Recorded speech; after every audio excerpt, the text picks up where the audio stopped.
Voilà. Donc, j'ai été recruté il y a très peu de temps. J'ai assez peu d'expérience personnellement sur les rongeurs, donc j'ai un peu le syndrome de l'imposteur aujourd'hui, mais on va faire avec.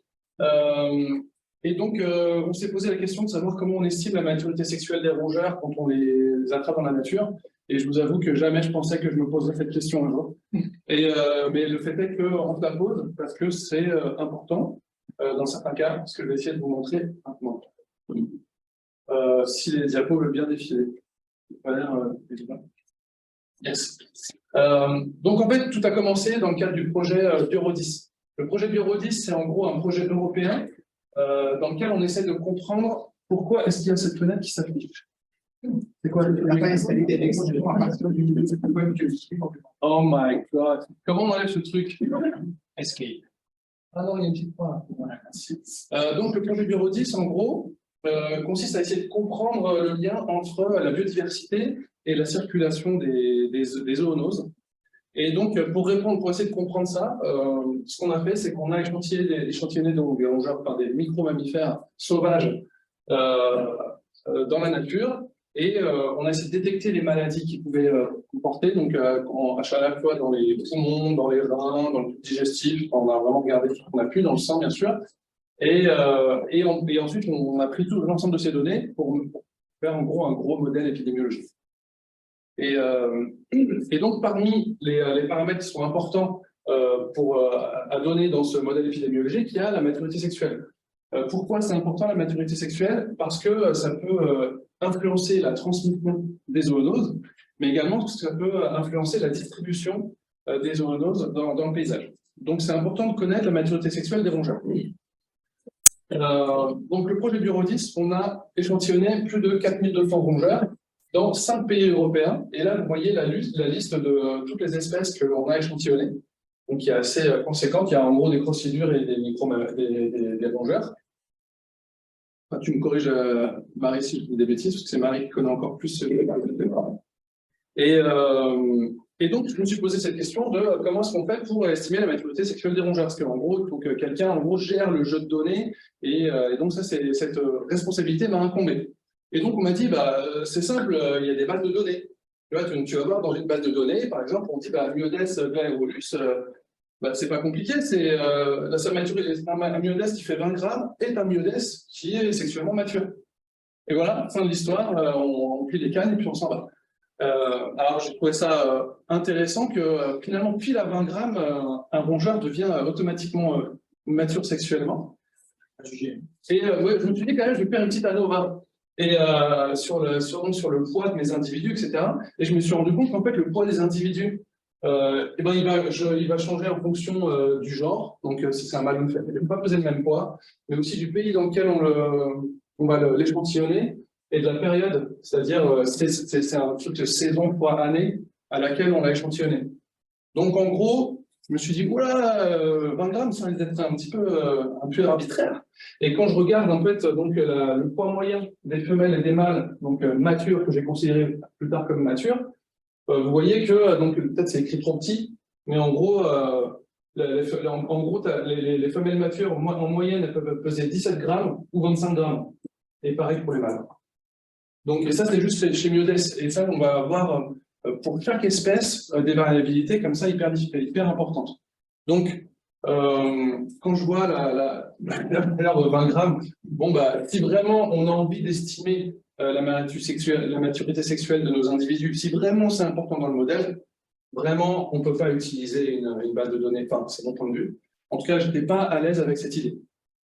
Donc je me suis dit, bon bah ok, je ne sais pas faire, donc la première méthode c'était pas la bonne, donc j'ai demandé à une deuxième personne comment elle faisait. Et puis elle m'a donné une autre méthode. Et puis j'ai demandé à une troisième personne et elle m'a donné une troisième méthode. Et donc je me suis dit, bah en fait je vais faire comme tout le monde, bah, je vais faire ma méthode en fait.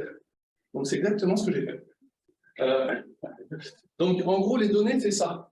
Les données c'est que pour chaque espèce, enfin donc chaque échantillon, on a le nom de l'espèce, l'endroit où on l'a échantillonné, si c'est un mâle ou une femelle, son poids, sa taille, la taille de la queue, et après on a des caractères, on va dire plus binaires, des données qualitatives de ce type, est-ce que les testicules sont développés ou pas développés, enfin, est-ce qu'ils sont en position développée ou pas développée, est-ce que les vésicules séminales sont développées ou pas développées, et pour les femelles, est-ce que la vulve est développée ou pas, est-ce qu'il y a la présence de lactation ou de cicatrices placentaires, ou est-ce que l'utérus est développé, etc.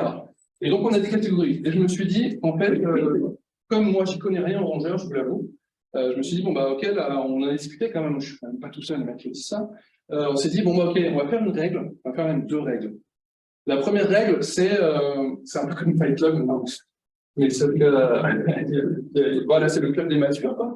Je me suis dit, ok, si par exemple il y a un critère qualitatif qui est positif, c'est-à-dire si on voit que les testicules sont développés, ben moi je vais dire ok, ils sont développés. Pardon, l'individu est mature. Et par contre, s'il y a des zéros dans toutes les catégories, c'est-à-dire si la position des testicules est ascendante, donc c'est-à-dire une position immature, et que les vésicules séminales sont immatures, ne sont pas développées, dans ce cas, l'individu est immature. Voilà. Donc je me suis dit, je vais faire un truc comme ça, tout bête, et on va faire ça. Et donc, avec ce système-là, je vous ai mis un petit peu le résultat qu'on obtient. En gros, là, on a un individu immature parce qu'il a des zéros partout, quoi. Et les autres, c'est des individus matures. Ça, c'est quand ça va bien. D'accord? Et d'ailleurs, moi, ce qui me rassure, en fait, c'est quand on regarde un petit peu la distribution de la taille de ces individus, par exemple, pour Apodymus sylvaticus en Belgique, et ben, on voit la distribution de poids des individus immatures et la distribution de poids des individus matures. Et moi, ces distributions, elles ont des têtes qui me conviennent. Je ne me dis pas, tiens, c'est des distributions complètement folles que j'aurais obtenues par hasard. Mais bon, il y a un problème. C'est que, je ne sais pas si vous l'avez noté, mais j'ai dit que le Burodi, c'est un projet européen. Et donc, un projet européen, c'est forcément un projet complexe, en fait, je pense. C'est jamais dit, mais c'est toujours le cas. Et en l'occurrence, nous, quand on a collecté les données, on s'est rendu compte qu'en fait, même si on s'était tous mis d'accord, eh bien, toutes les équipes n'ont pas collecté les mêmes types de données. Par exemple, les Belges, eux, ils collectent pas, ils regardent pas les cicatrices placentaires. Les Allemands non plus, mais en plus, les Allemands ne regardent pas non plus le développement de l'utérus. Et puis les Polonais, ils ont décidé qu'ils ne regarderaient rien du tout. Donc, quand on est avec un jeu de données complexe comme ça, et étant donné que moi je me suis dit, ok, j'ai des catégories, en fait, j'ai des critères. J'ai par exemple le développement de la vulve, de la lactation, la cicatrice placentaire et le développement de l'utérus. Pour que j'ai un individu immature, il faut que j'ai des zéros partout. Mais si j'ai des NA, est-ce que mon individu il est mature ou il est immature? En fait, je ne peux pas savoir. Enfin, moi, je ne sais vraiment pas comment faire, honnêtement, sans biaiser mes données. Parce que c'est ça, en fait, qui m'obsède. C'est-à-dire que comme j'y connais rien, je ne vais pas me dire encore, si je me crotte, je me dirais, bon, ouais, il a l'air mature, je vais dire qu'il est mature. Mais là, j'y connais rien du tout, donc j'ai un point de vue complètement agnostique. Et je me dis, bon, ok, ça, c'est le problème. Donc, comment on fait? Donc, ce que j'ai fait, en fait, c'est que j'ai utilisé une méthode qui s'appelle la méthode du cut point. En gros, c'est un mot un peu compliqué pour désigner quelque chose de simple. C'est que, donc, ce que je fais, c'est que je calcule les poids moyens de mes individus immatures. Non, comme je sais que, pardon, comme j'ai fait la NOVA et que je sais que le genre, le pays où j'ai échantillonné et la saison affectent le poids des individus, je vais faire des catégories. C'est-à-dire, je fais une catégorie de, par exemple, les Apodymus que j'ai récoltés en Belgique, et les Apodymus femelles que j'ai récoltés en Belgique en 2023, en automne 2023. Dans cette catégorie-là, je calcule les poids moyens de mes individus. Et en fait, ce que je vais faire, c'est utiliser un algorithme qui va me permettre de trouver finalement une valeur seuil à partir de laquelle, pour mes individus pour lesquels je n'ai pas de données, donc là vous voyez la distribution des individus immatures en bleu, en jaune c'est mature, et en gris c'est les individus, donc en fait on est sur des densités, hein, ça ne représente pas les effectifs. Hein. En fait on a souvent assez peu d'effectifs pour lesquels on n'a pas beaucoup enfin pour lesquels on a des données manquantes. Donc c'est environ 15% des données. Hein. Donc en gros, je vais utiliser un algorithme qui va me permettre de dire à partir de quel poids je minimise les erreurs quand je dis qu'au-dessus de certains poids, cet individu est mature et en dessous, il est immature. En gros, cet algo, c'est donc le cut point dont je vous parle, qui est un package qu'il y a dans R. Et en gros, ce que cet algo fait, c'est tout bête. Vous connaissez les courbes Baroque? Ou pas, ou il faut que j'explique. S'il y a quelqu'un qui ne connaît pas, j'explique. Ça serait une menace. Bon, ok, j'explique. Christophe. En gros, quand on veut estimer à quel point un test est efficace, on va mesurer à la fois sa sensibilité et sa spécificité. La sensibilité, c'est la capacité du test à détecter un échantillon positif quand il est réellement positif. Donc, c'est-à-dire, on détecte les vrais positifs. Et la spécificité, c'est la capacité de détecter un test négatif quand il est vraiment négatif. Et donc, là, on regarde moins la spécificité pour des questions de représentation, c'est plus pratique de regarder comme ça. Mais en gros, plus la courbe, là, comme ça, fait un coude, bah, plus on maximise la sensibilité et la spécificité, et donc notre test, il est fiable dans 99,9% des cas. En gros, l'air qu'il y a sous cette courbe nous indique la puissance du test. Donc, un test pile ou face, c'est une sécrice. Dès qu'on monte comme ça, c'est que le test est bon. Et là, en fait, les tests sont assez bons. On considère que là, à partir de 75%, les tests sont pas mal. Et là, on est en gros dans des moyennes autour de 92%. Donc, on est plutôt cool. Et donc, ce que va faire ce test, c'est qu'il va dire, OK, bah, je mets un seuil, par exemple, à 1 gramme. Et à 1 gramme, je regarde à quel point je vais être capable de, sur les jeux de données que j'ai déjà échantillonné mes individus matures et immatures, je connais leur poids, etc. Si je mets un seuil à 1 gramme, combien est-ce que je vais avoir de faux positifs, de faux négatifs, etc. Et bien sûr, à un seuil à 1 gramme, les résultats sont pourris. Et en fait, il va faire ça pour tous les poids possibles, et il va trouver le poids qui permet d'optimiser, de minimiser les erreurs, en fait. Voilà. Et donc, grâce à cette méthode, on peut ensuite, pour les individus qui restent, eh bien, on va déterminer voilà, un seuil. C'est l'algo qui le fait. Et à partir de ce seuil, on va dire tous les individus qui ont un poids supérieur sont matures et tous ceux qui ont un poids inférieur sont immatures. Voilà, donc c'est une méthode, en gros, pour résumer, qui est en 2 temps. D'abord, on utilise des méthodes, des critères qui sont qualitatifs, qui nous permettent d'avoir des distributions qui, moi, je trouve assez rassurantes sur les poids des individus. Et ensuite, dans un deuxième temps, si on manque des données sur les individus, il nous manque toujours un peu des données quelquefois, donc pour les quelques individus restants, donc environ 10% à 15% du jeu de données qui nous reste, on utilise des cut points qui nous permettent de séparer les deux. Et donc, j'avais mis cette méthode au point, et Aloïs avait besoin, lui, justement, d'estimer la maturité sexuelle des rongeurs, notamment des rats à Bamako. Il est venu me voir pour discuter, et je lui ai dit, écoute, moi j'ai une méthode, si tu veux, tu testes. Et voilà. Et donc, voilà, je vous ai déjà expliqué tout ça. Et donc, je laisse la parole maintenant à Aloïs, qui finalement a utilisé sur un jeu de données indépendant du mien, plusieurs méthodes. Donc, bonjour à tous et à toutes. Moi, c'est Aloïs Vera. Je suis stagiaire de Master 2 au CBGP sous la direction de Nathalie Charbonnet, Christophe Diane et Guillaume Castel. Et mon stage porte sur l'analyse des patrons de co-infection entre orthomontavirus et helminthes gastro-intestinaux de rongeurs. Et donc, dans ce cadre-là, moi, j'ai eu besoin de distinguer les individus, les rongeurs matures des immatures sexuellement. Donc, dans le cadre du stage, je m'intéresse particulièrement aux populations de rabbins de Bamako, dans un contexte urbain sud-sahélien. Et pour ça, j'ai à disposition des échantillons et des données morphologiques de 350 individus qui ont été piégés dans le cadre du projet OFMICE mené par Laurent.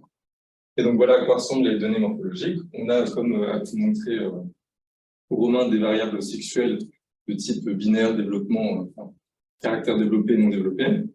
Des variables sexuelles continues, par exemple longueur des testicules, et encore d'autres variables continues, non sexuelles, mais parfois corrélées avec la maturité sexuelle, comme le poids ou la longueur des individus.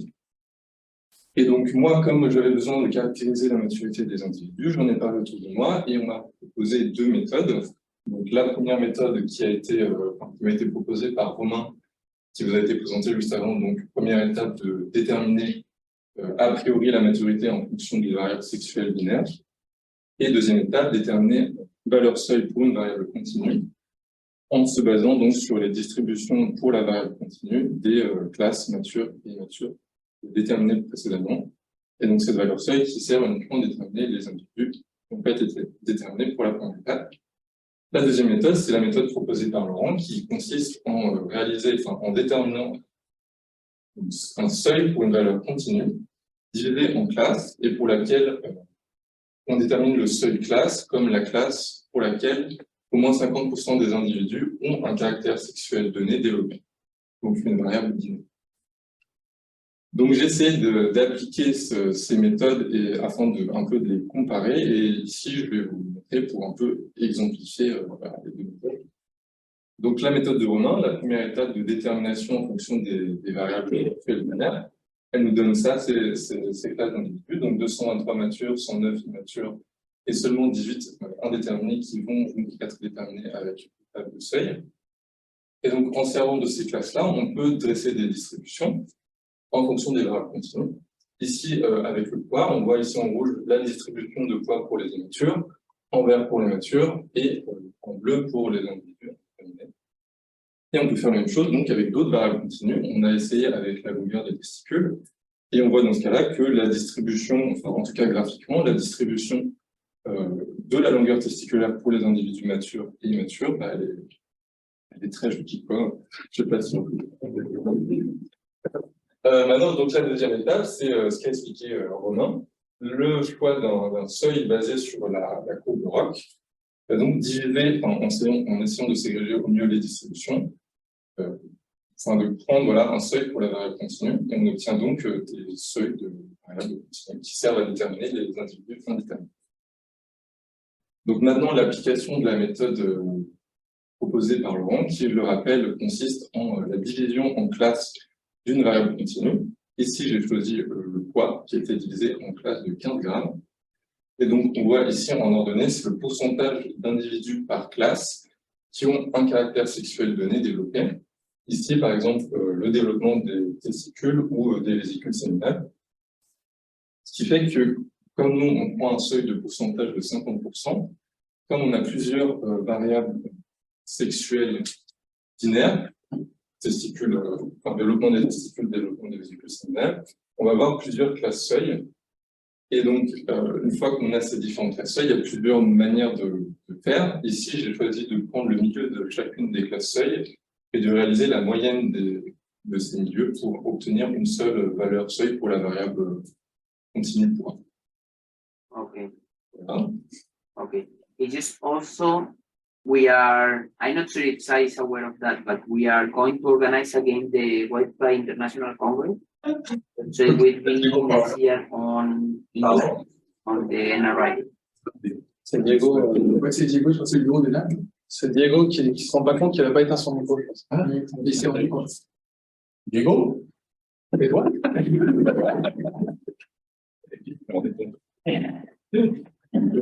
Maintenant qu'on a ces classes seuil pour les variables, on peut se dire qu'on les compare. Et là, en tout cas, sur ce jeu de données-là, on a des seuils qui sont assez proches. Par exemple, on peut se dire que c'est un euro hasard, mais on a pour les femelles avec la méthode de Romain un seuil de 80 mg et pour la méthode de Laurent un seuil de 87,9. Et donc, si on regarde en partant de 0, les deux méthodes, elles permettent d'obtenir 93% de caractérisation similaire. Donc, pour moi, il n'est pas question ici de vous dire quelle méthode utiliser, quelle méthode est la meilleure. Mais je voudrais quand même relever surtout le point qui en fait me semble le plus important, c'est que surtout deux méthodes qui ont des philosophies différentes. La méthode que va présenter Romain, elle est fortement influencée par le statut des variables sexuelles binaires du début, et elle va dépendre faiblement du seuil de la variable continue qu'on a choisi, qui en fait va être appliqué seulement sur une partie de l'effectif total, contrairement à la méthode proposée par Laurent, qui, elle, va utiliser la valeur seuil pour la variable continue sur l'ensemble de l'effectif. Voilà, c'est tout. Ouais.